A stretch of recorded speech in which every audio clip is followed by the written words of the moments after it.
ngezvekuti vanhu vari panapa panhamba yakakwana nguva yekuti mutumbi wakabudiswa kuti uchiinde kuokotswa. Panga paine uwandu hwevanhu hwakawandisa, hapana wakaziye kuti zvakanasi. Uko imba yapera uko kwakaende kosare vanhu vakasara varipo, pakanga paine muzuku wepanapa wevanga vasikazivi baba. Saka isu hatichazivi, takangoti tiri kuperekedza mwana nyangwe samai nemwana wavo. Iye wozobvunzwa wakati ndimai akaenda neuko inestead yekuti tiperekedze mwana amenozo wakaenda kuokanda mumba yemwana. Saka isusu tiri kuenda anhu imbozororapo simuka tosuka munhu wakadzikwa. Baba handiti ndiwo wanopinda zviya vachitsvaira mukati. Muzukuru wakabva ati musapinde kutsvaira basekuru chinyi.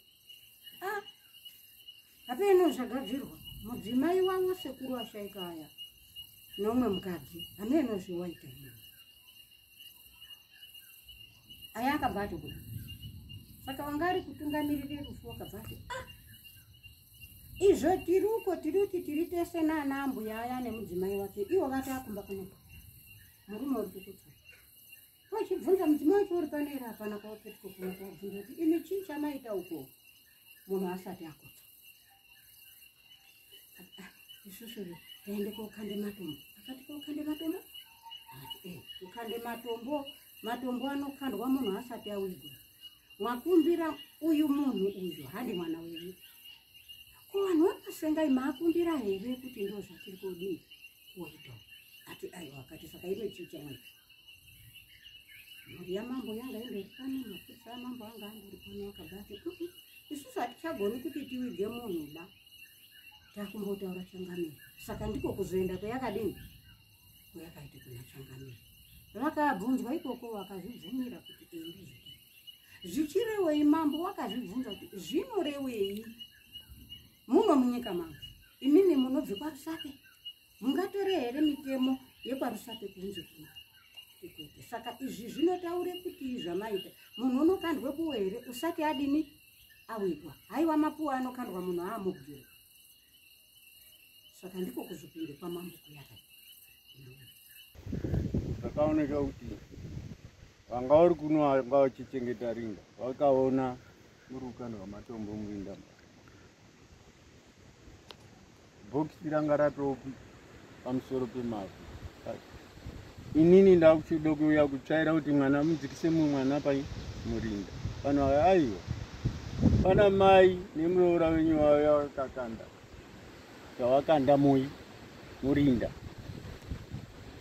Saka mirai kuzouya zvakaoneka kuti zvadaro hazvifaniri kuti zviitwe kudaro. Abva tamhanya pano pamambo kutaura ndozvaita. Saka programu yese yakabva yamira, anhu anga ari paiyo zviratidzo vanga vakazara vese panapa. Shamwari yanga vachingoimba. Vanotaura vanoti bhokisi riri apa isu tanga taauko ranga riri kungodzika rega kudai muine munhu. Saka takazoenda kwamambo tikazobvako late takubvunzwa kuti ngenyi imimi madaro. Akaripiswa manga muchida kutsitika kuti asapfa. Saka makanda zviupai murinda wamubvumira izvondiya. Saka wazongotaurirana vakapikisana iri mari tiri obva tazodzoka. Mambo azoti werai tinokwanisa kumudzosa kana musatauri chokwadi. Odzoka futi mumba asi hazvina kuzodaro kuzouya onyorerana